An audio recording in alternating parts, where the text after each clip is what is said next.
Natural health व natural beauty से जुड़े इस चैनल पर आपका स्वागत है। आज हम आपको बताने वाले हैं कि घर के सब्जा के बीज हम कैसे साफ कर सकते हैं और इनका प्रयोग करने के लिए इन्हें बिल्कुल साफ करके कैसे हम इनका प्रयोग कर सकते हैं। जो मार्केट के सब्जा के बीज आते हैं वह बिल्कुल साफ होते हैं, लेकिन जो घर के बीज होते हैं उन्हें साफ करने में काफी मेहनत करनी पड़ती है। तो इसीलिए हम आपसे एक वीडियो पहले भी साझा कर चुके थे कि सब्जा के बीज हम कैसे काट कर निकाल सकते हैं। इस वीडियो में हम आपको बताने वाले हैं कि उन्हें खाने के लिए प्रयोग करने से पहले बिल्कुल साफ कैसे करना है।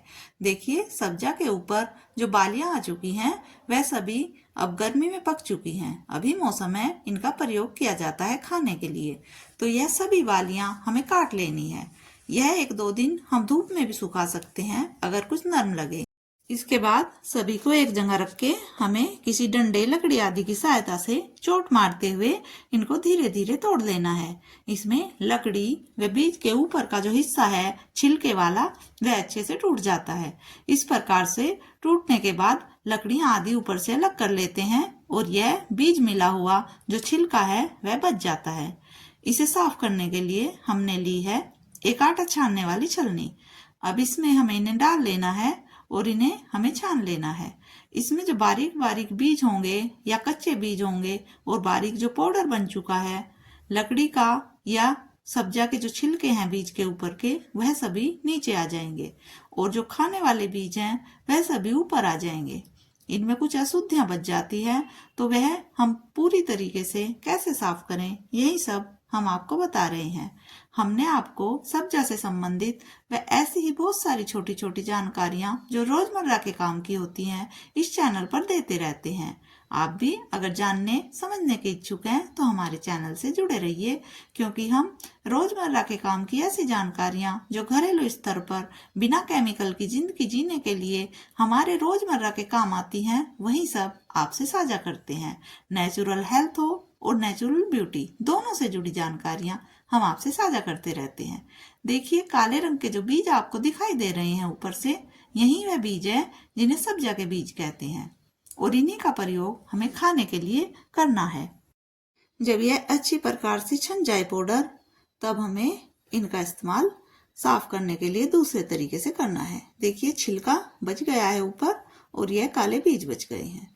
जो नीचे यह पाउडर बचा है यह हम अन्य कामों में ले सकते हैं, जिसमें हम इस तरह के कामों में जैसे ब्यूटी संबंधित और हवन पूजा पाठ आदि में धुआं करने के लिए, मच्छरों को भगाने के लिए भी उसका इस्तेमाल किया जा सकता है। आप जैसे चाहें उसका प्रयोग कर सकते हैं। देखिए, इसे अब हमें साफ करना है इन बीजों से। यह जो छिलका बचा है बीजों के ऊपर का, तो इसे साफ करने के लिए हमने यह छाछ या सूप बोलते हैं, इसमें लेकर इन बीजों को ऐसे धीरे धीरे हिलाते हुए साफ कर लेना है।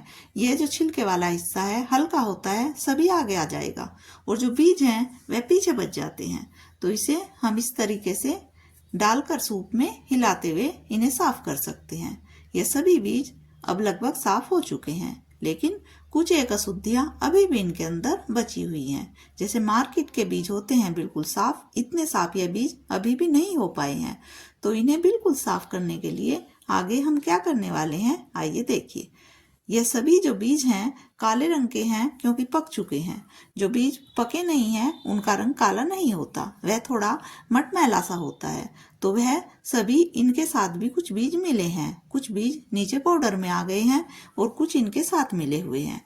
तो हम इनको अच्छी प्रकार से खाने के लिए बिल्कुल साफ कैसे कर सकते हैं, यही हम आपसे साझा करने वाले हैं। देखिए, यह बीज 2 रंग के दिखाई दे रहे हैं। इनमें कुछ ऐसी चीजें भी हैं जो हम हाथ से चूक सकते हैं। देखिए, इस तरीके से हम इन्हें मोटा मोटा जो हमें दिखाई देता है, कुछ लकड़ी के टुकड़े रह जाते हैं और कुछ रह जाते हैं छोटी मोटी मिट्टी आदि के टुकड़े, तो वह हम हाथ से पहले चुग लेते हैं।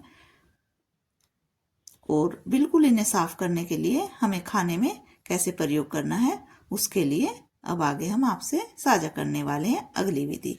इन्हें अच्छी प्रकार से साफ करके हमें किसी एयर टाइट कंटेनर में रख लेना है। इसके बाद हम इन्हें खाने के लिए रोज रोज प्रयोग कर सकते हैं। 1-2 चम्मच जितनी भी हमें जरूरत हो हम इन बीजों को रोज प्रयोग करें गर्मी में। तो यह शीतल प्रवृत्ति के, पेट को ठंडक देने वाले बीज हैं और यह काफी चीजों में गर्मी में मिलाकर प्रयोग किए जाते हैं। बहुत सारे शरबत आदि इनके बनाए जाते हैं जो कि बहुत ही अच्छे लगते हैं। तो इन्हें बनाना भी बहुत आसान है और इनके लिए हमें ज्यादा कुछ नहीं करना होता है। तो यह जो बीज हैं सब्जा के, पूरी गर्मियां हम इन्हें प्रयोग कर सकते हैं। सर्दी के मौसम में इनका प्रयोग नहीं करते हैं क्योंकि इनकी तासीर ठंडी होती है और इसीलिए गर्मी में ही इनका प्रयोग किया जाता है। पेट को ठंडक देने के लिए इसकी चटनी का भी प्रयोग किया जाता है। अगर आप जानना चाहते हैं तो सब्जा के पत्तों की चटनी कैसे बनाई जाती है, हमने वीडियो डाली थी, आप उसे भी देख सकते हैं। तो देखिए, यह अब हम इन्हें साफ कर चुके हैं जितना कर सकते थे। अब इसके बाद आगे हम इन्हें खाने के लिए कैसे साफ करें, आइए देखते हैं। यह सभी हमने इस बोतल में डाल लिए थे। अब हम इन्हें अपनी जरूरत के मुताबिक जितने हमें चाहिए वह ले लेते हैं, क्योंकि फूलने के बाद अगर 1 चम्मच बीज लेंगे तो 2-3 चम्मच यह आसानी से हो जाते हैं। अब हम इसे 2 चम्मच के आसपास हमने बीज ले लिए हैं। तो जितने बीज हमें चाहिए उससे 2-3 गुना बीज यह बढ़ जाते हैं। अगर चम्मच में 1 चम्मच लिए हैं तो उस हिसाब से हम देख लें कितने हमें चाहिए। हम इसमें पानी डाल देते हैं और इन्हें अच्छी प्रकार से हमें हिला लेना है। ऐसे हिलाते हिलाते जो कच्चे बीज हैं या इनका छिलका बचा हुआ है सभी ऊपर आ जाता है। कुछ छोटी छोटी डंडियां भी पेड़ की बची होती हैं तो वह भी सब तैर कर ऊपर आ जाती हैं। तो इन्हें हमें ज्यादा देर नहीं छोड़ना, हिलाते हुए इन्हें हमें साथ ही दूसरा हमें बर्तन रखना है, हम उसमें इन्हें डाल सकते हैं और ऊपर से धीरे धीरे हम चम्मच आदि की सहायता से ऐसे इन्हें निकाल सकते हैं। देखिए, हमें इसमें ज्यादा टाइम नहीं लगाना है क्योंकि यह बीज बहुत तेजी से फूलने लगते हैं। तो जो ज्यादा हम इसमें वक्त लेंगे तो यह फूल कर कचरे के साथ मिल जाएंगे, तो फिर साफ करना आसान नहीं होता है। तो फटाफट हम इसमें पानी डालते जाएं और इन्हें ऊपर से उतारते जाएं। यह प्रक्रिया 3-4 बार हमें दोहरानी है। इसके बाद बहुत ही आसानी से हम इन्हें, देखते रहिए आप, बिल्कुल साफ कर लेंगे। देखिए, ऊपर से चम्मच की सहायता से हम इन्हें हटा रहे हैं जो ऊपर छिलका आदि बचा है, इस तरीके से। तो यह सभी आसानी से साफ हो जाएंगे। हमने 3 बार इन्हें पानी से घुमाया है और उसमें बहुत अच्छे से साफ हो गए हैं। इनके अंदर कोई अशुद्धि नहीं रही। देखिए, इस प्रकार से अब पानी साफ दिखाई दे रहा है और बहुत ही कम चीजें ऊपर तैरती नजर आ रही हैं। जो नीचे बीज बैठे हुए हैं वह बिल्कुल साफ सुथरे, जो काले रंग के बीज थे जिनका प्रयोग हम खाने में करने वाले हैं, वही बचे हैं। यह बिल्कुल देखिए साफ हो चुके हैं। तो सारी अशुद्धि पानी के साथ बहकर निकल गई हैं। हमें फटाफट कर लेना है यह सभी काम, क्योंकि ज्यादा देर अगर हम लेते हैं तो बीज फूलने के बाद उसके अंदर सारा वह कचरा मिल जाता है। देखिए, अब हमने 15 मिनट बाद यह बीज आपको दिखाए हैं। देखिए, इतने यह फूल चुके हैं। थोड़ी देर हम इन्हें और रख सकते हैं। इसके बाद इन्हें किसी भी शरबत आदि में आप आसानी से प्रयोग कर सकते हैं। यह ठंडी तासीर के बीज आपको बहुत शीतलता देंगे। यह दूसरा जो हम आपको दिखा रहे हैं, इसमें कुछ अशुद्धियां व जो कच्चे बीज थे वह मिल चुके हैं। देखिए, इन्हें साफ करना फूलने के बाद बहुत मुश्किल काम है, तो बहुत ही शुद्ध आसानी से यह हो जाते हैं। इनमें ज्यादा कुछ हमें मेहनत नहीं लगती है और बहुत ही अच्छे तरीके से प्रयोग करके हम इन्हें खा सकते हैं और साफ कर सकते हैं। यह घर के बने और बहुत ही आसान विधि से साफ होने वाले बीज हैं जिन्हें साफ करना बहुत ही आसान है। तो आप भी ऐसे ही प्रयोग करिए और खाइए। गर्मी के मौसम में बहुत ही अच्छे, पौष्टिक व ठंडी तासीर के सब्जा के बीज। देखते रहने के लिए आपका बहुत बहुत धन्यवाद।